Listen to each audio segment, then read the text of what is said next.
Le faux dans l'info, le podcast d'Africa Tchèque pour comprendre l'écosystème de la désinformation. Bienvenue à tous, Le Faux dans l'info, votre podcast produit par Africa Tchèque. Maria Mathiam à la réalisation et à la présentation. Marie-Justine Diogo assure la technique. Le faux dans l'info, décryptage. Quand des données personnelles sont combinées à une analyse de profil psychologique, le champ des possibles en termes de manipulation est énorme. Le citoyen lambda est bien évidemment ciblé. Pire, des journalistes en sont victimes. Restez avec nous et vous en saurez beaucoup plus avec notre invité Thomas Huchon, journaliste d'investigation spécialiste des questions numériques. Thomas Huchon est aussi professeur à Sciences Po Paris. Bienvenue Thomas Huchon et merci d'avoir accepté notre invitation. Merci à vous, bonjour à tous. Alors, l'analyse de profil psychologique, l'analyse des données afin de mieux influencer les gens, on l'a constaté il y a quelques années dans l'affaire Cambridge Analytica. Une autre affaire a fait le tour des plateaux télé récemment. La diffusion par la chaîne française BFM TV d'informations fournies par une agence de désinformation israélienne dirigée par d'anciens agents secrets et de l'armée. Alors, une révélation faite dans le cadre d'une affaire dénommée Story Killers. Alors, Thomas Huchon, expliquez-nous ce qu'est l'affaire Story Killers. L'affaire Story Killers, c'est un peu la répétition quelques années plus tard du scandale Cambridge Analytica. C'est une entreprise qui va récupérer par tous les moyens des informations sur les citoyens, qui va créer ce qu'on appelle des armées numériques. On parle souvent d'armées de trolls, donc de très très très nombreux comptes sur les réseaux sociaux, afin d'essayer de modifier l'issue d'un certain nombre de scrutins. Ça veut dire quoi ? Ça veut dire que en modifiant la manière dont se diffusent les informations, en faisant circuler pendant la campagne des fausses informations. Vous parlez de campagne électorale, hein ? Effectivement, oui. En période de campagne électorale, les gens se font leur propre opinion sur tel ou tel candidat sur la base des informations qui circulent. Si ces informations sont véridiques, ça ne pose pas vraiment de problème. Justement, c'est là que rentrent en jeu ces nouveaux acteurs de la désinformation. Ils font circuler des tas de choses qui ont l'air vraies, mais qui sont absolument fausses. Et à la fin, les gens se font berner. Le problème, c'est que ces mensonges numériques n'ont pas que des conséquences numériques, elles ont des conséquences dans la vraie vie, parce que ce qui change, ce n'est pas l'opinion seulement de ces gens, mais aussi leur vote. Et donc, c'est là que ça nous pose un gros problème. Finalement, on est arrivé au moment où le numérique s'attaque de manière assez frontale à la démocratie. Nous y reviendrons tout à l'heure, mais d'abord, expliquez-nous quel est le mode de fonctionnement justement de ces entreprises spécialisées dans la désinformation et spécialisées justement dans l'influence, notamment des électeurs. Traditionnellement, les entreprises qui font du conseil en communication ou en stratégie pour les politiques, ils utilisent les sciences sociales, le sondage et un certain nombre d'éléments pour essayer de comprendre l'opinion. Depuis un certain nombre d'années, des génies de l'informatique, des génies des mathématiques alliés à des experts politiques ont eu l'idée que finalement, ce que nous faisons sur les réseaux sociaux, c'était une indication aussi de l'opinion. Et que en récupérant les informations des citoyens, on allait être capable, à un moment ou à un autre, de les influencer sur leur vote en sachant ce qu'ils pensent. En gros, est-ce que vous avez peur de tel ou tel type de population ? Est-ce que vous êtes plutôt extraverti, introverti ? Est-ce que vous avez telle ou telle inclinaison politique ? Et en fait, on ne s'en rend pas compte, mais derrière nous, sur les réseaux sociaux, nous laissons tout un tas de traces. Ces informations, grosso modo, elles sont récupérées par des entreprises qui savent en tirer profit. Elles savent faire ce qu'on appelle de la psychométrie. La psychométrie, c'est une espèce de projection des comportements humains au travers des données captées sur les réseaux sociaux. Ça semble sorti tout droit d'un roman d'anticipation absolument terrifiant. Et pourtant, ce n'est pas un roman, ce n'est pas de la fiction. C'est la réalité et c'est comme ça que Donald Trump a réussi à gagner les élections en 2016 aux États-Unis. Et c'est comme ça que s'est fait le Brexit aussi en 2016 en Grande-Bretagne. Nous pouvons également donner d'autres exemples, notamment en Afrique, notamment au Nigeria ou encore au Kenya avec Uhuru Kenyatta. Exactement. Ces entreprises qui grosso modo essayent de d'influer sur le sort des élections, le sort des scrutins, eh bien, elle travaillait traditionnellement plutôt dans des pays où où peut-être la démocratie n'est pas systématiquement une valeur totalement ancrée. Donc, elle travaillait dans des pays en voie de développement, en Asie du Sud-Est, en Afrique. Et à un moment, cette entreprise, Cambridge Analytica, s'est dit, tiens, on va aussi pouvoir travailler dans les pays développés. Donc, ils ont travaillé aux États-Unis, ils ont travaillé en Angleterre. Et en fait, cette entreprise, Tim George, cette entreprise israélienne dont on entend parler avec l'affaire Story Killers, eh bien, c'était un prestataire de Cambridge Analytica à l'époque. Et en fait, les méthodes comme les objectifs de ces entreprises sont franchement quasiment similaires. Vous avez notamment réalisé une enquête sur la bulle Cambridge Analytica. Mais expliquez-nous en fait quelles sont les spécificités, en tout cas les points de ressemblance entre Cambridge Analytica et puis actuellement ce qu'on voit avec les Story Killers. En gros, vous avez des acteurs qui essayent d'influer sur les élections, mais pas pour des raisons politiques. Et c'est ça en fait le plus surprenant dans cette affaire, c'est que on savait que les partis politiques créent des armées militantes en ligne qui essayent d'influer sur le débat public, la conversation, comme disent les Américains. Là, on est quand même face à des entreprises qui font un business du fait d'être capables d'influer sur le sort d'une élection. Donc on est dans une espèce d'échelon supplémentaire de cette post-vérité dont on entend parler. C'est pas uniquement là un problème de fake news ou de désinformation à proprement parler, c'est qu'en fait, cette désinformation, elle est devenue tellement rentable et tellement lucrative que ça devient un business dans lequel, finalement, les intérêts politiques sont mis de côté. On peut très bien être donc une entreprise comme celle-ci, chercher à peser sur le sort des élections sans avoir d'intérêt politique fondamental à peser sur le sort de cette élection.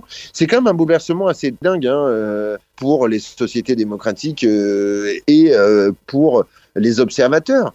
C'est que, finalement, que des acteurs politiques influent sur la politique, on y est habitué depuis la nuit des temps.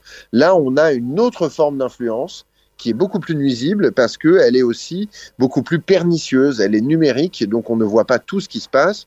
Et dans cette espèce de commerce-là, eh bien, il y a quand même une menace fondamentale sur l'avenir de la démocratie en tant que telle. Mais dans ce monde d'influence très subtil, en fait, ce n'est possible que parce que la matière première, elle est donnée par nous-mêmes, nous, utilisateurs des réseaux sociaux. Alors, comment se prémunir justement de cela ? En réalité, c'est très difficile de se protéger d'un point de vue de la vie privée. C'est-à-dire que, en réalité, ce que nous faisons toute la journée en utilisant nos smartphones, eh bien, c'est laisser des traces sur qui nous sommes. Et on ne se rend pas compte que ces traces, mises bout à bout, eh bien, permettent de déduire des choses extrêmement précises et parfois très intimes sur votre personnalité. Pensez donc. Avec 5 informations, on est capable de déduire quelque chose d'aussi important que votre orientation sexuelle. Si vous êtes un homme, que vous avez plus de 30 ans, que vous êtes inscrit sur Facebook et que vous vivez aux États-Unis, il suffit que vous ayez liké la page de la chanteuse Lady Gaga pour que dans 88% des cas, vous soyez homosexuel. Ça dit quelque chose de dingue. Je ne crois pas du tout que quand on s'est inscrit, nous, citoyens, sur ces plateformes sociales, on avait conscience de dire à ces plateformes eh bien, tous ces éléments sur nos vies privées. C'est ça aussi le vrai problème que nous posent ces plateformes. C'est que, en réalité, pour nous protéger, eh bien, il va falloir réguler ce marché de la donnée. C'est un petit peu le Far West de la donnée personnelle aujourd'hui. Et il existe des textes de loi qui essayent de nous protéger, mais on n'est pas encore arrivé au bout de ces histoires-là.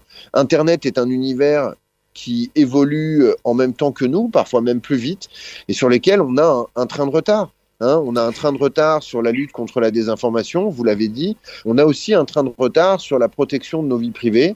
Et le problème, c'est que quand on a un train de retard, il est bien difficile de rattraper la locomotive. J'ai un peu peur que sur ces questions de démocratie, sur ces questions de qualité de l'information, mais aussi sur ces questions de protection de la vie privée, eh bien on soit un peu comme dans la lutte antidopage, forcé de constater les exploits de sportifs qui trichent sans être jamais en capacité de mettre en lumière toutes ces tricheries. Mais Thomas Hichon, jusqu'où peuvent aller ces plateformes ? On sait que les spécificités des pays, en fait, sont différentes. Alors, est-ce que ces plateformes aussi ont intégré justement ces éléments dans leur capacité d'analyse ? Alors, les plateformes, elles n'aiment pas beaucoup une loi de l'Union européenne, qui est le RGPD, le Règlement général sur la protection des données personnelles, qui pose un cadre juridique sur la protection des données personnelles et donc qui les empêche de faire un petit peu ce qu'elles veulent. L'exemple que je vous ai donné est un exemple américain, parce qu'aux États-Unis, il n'y a quasiment peu ou pas de loi de protection de la donnée personnelle et de protection des citoyens. Et donc, tout ou presque est possible. Songez que peut-être demain... des femmes vont subir des procès dans certains États américains parce qu'elles auront recherché sur Google où sont situées les cliniques qui pratiquent l'avortement, alors que cela est illégal aujourd'hui. Dans certains États. Donc je crois qu'il faut bien comprendre que notre meilleure manière de nous protéger, c'est d'être le moins connecté possible. On se rend bien compte que ça sera difficile et que l'univers numérique a pris une telle ampleur qu'il va falloir qu'on accepte finalement d'être connecté. Ça ne veut pas dire qu'il faut qu'on accepte les pratiques commerciales douteuses d'acteurs qui ont des positions monopolistiques sur le sujet et sur lesquelles je pense qu'il faut aussi que la société a son mot à dire. La société, alors moi je suis français, donc la société française a quelque chose à dire, l'Union européenne aussi, mais je crois que c'est vrai pour tous les pays. Je crois que chacun des pays du monde doit retrouver une forme de souveraineté numérique par rapport aux GAFA. Oui, mais est-ce possible ? Parce que... C'est possible, je crois que c'est possible. En tout cas, je ne veux pas penser que c'est pas possible. Vous restez optimiste. Alors, je suis pas très connu dans mon cercle d'amis pour être le mec optimiste, vous l'avez compris. Mais ce que je veux dire, c'est que je crois qu'on n'a pas essayé de le faire. Et donc, tant qu'on n'a pas essayé, on peut pas dire qu'on n'y est pas arrivé. Mais quels sont les premiers jalons peut-être à mettre en place pour justement arriver à réguler tout cela ? Parce que... Premièrement, il faut qu'on comprenne. Donc, la première chose à faire, c'est de créer des commissions indépendantes d'observation des algorithmes. En fait, on ne peut pas rester à l'aveugle sur cette question-là. Vous savez, les algorithmes, ce sont ces formules mathématiques qui permettent la recommandation de contenu en temps réel sur les plateformes sociales, sur YouTube, sur Google, quand vous faites une recherche. Eh bien, c'est pas possible que nous ne sachions pas comment fonctionnent ces algorithmes et quel type de critères ils utilisent. C'est un petit peu comme si on vous disait que... on pourrait faire circuler des voitures sur l'autoroute dans lesquelles on n'aurait pas le droit de vérifier s'il y a des freins. Ben non, on ne laisserait pas ces voitures circuler sur l'autoroute. Donc je crois qu'il faut que nous reprenions le contrôle sur un certain nombre d'éléments et en particulier sur cet aspect de protection de nos données personnelles. Il n'y a aucune raison d'accepter que ça soit Facebook qui fixe les règles du jeu. Ce sont les citoyens qui doivent fixer les règles du jeu. Thomas Hichon, restez avec nous. Écoutons tout de suite la réaction de quelques auditeurs ouest-africains, des propos recueillis par Asma Marlou. Je suis Elsandrine Saratoro, journaliste burkinabé, je viens de Burkina Faso. Et sur l'impact de l'affaire Storykiller sur le journalisme, déjà, je crois qu'il faut saluer le travail extraordinaire de Forbidden Story, qui nous a plongé dans un monde que l'on ignorait, c'est-à-dire que les médias dits traditionnels, puissent être aussi manipulés et manipulables et que l'information puisse être traitée avec autant de minutie, surtout la fausse information, la désinformation. C'est quand même un séisme assez médiatique, je pense, parce que ça a secoué et rappelé le rôle non seulement des centres de formation de journalisme, mais aussi les rôles des professionnels de l'information. Bonjour, je suis Ayat Abdou, je suis journaliste d'investigation comorienne. Je pense vraiment qu'aujourd'hui, plus que jamais, le monde entier a besoin de journalistes d'investigation et de journalistes vérificateurs de faits. C'est vrai que la Team George a réussi cette prouesse à faire passer une fake news à la télé, mais je pense que c'est à notre responsabilité aussi de barrer ce genre d'activité. C'est à notre responsabilité aussi d'éviter que les populations, que les citoyens aient à subir ce genre d'informations. C'est pour cela que je disais qu'aujourd'hui, plus que jamais, le monde entier a besoin de journalistes d'investigation, de journalistes vérificateurs de faits qui font barrière contre ce genre de pratiques. quel possible impact sur cela? Je crois que pour moi, au lieu de voir le côté négatif de toutes ces révélations, il faut plutôt s'accentuer sur non seulement la sensibilisation des professionnels de l'information, mais aussi redonner au journalisme ses lettres de noblesse, c'est-à-dire distinguer le journalisme pur que l'on connaît, des influenceurs, des activistes et autres communicateurs. Pour moi, il faut que les professionnels de l'information puissent se rappeler de l'importance de la déontologie du journalisme. Et cela doit se faire non seulement au niveau des rédactions, mais aussi au niveau des étudiants en journalisme, pour qu'ils puissent développer leur discernement. Peut-être que c'est le moment de se poser les bonnes questions, de revenir sur vraiment ce qu'on appelle les fondamentaux de base. Thomas Huchon, journaliste d'investigation, spécialiste des questions numériques, également professeur à Sciences Po Paris. Nous nous retrouvons pour justement continuer cet échange concernant les story killers. Alors, vous avez appuyé sur plusieurs éléments importants, notamment le fait de devoir réguler le plus rapidement possible tout ce qui se passe sur Internet, notamment ces plateformes qui influencent parfois les gens sur le plan électoral, mais également sur d'autres secteurs d'activité. Et vous avez également mis le doigt sur le fait que nous sommes justement les matières premières de cela, puisque notre utilisation des réseaux sociaux permet de profiler, de comprendre en tout cas comment est-ce que chaque citoyen fonctionne, ou en tout cas les points essentiels de son fonctionnement. Alors, dites-nous, Thomas Huchon, on a l'impression qu'il y a une certaine forme de facilité à influencer, à manipuler les populations, qu'elles soient de l'Afrique ou d'ailleurs.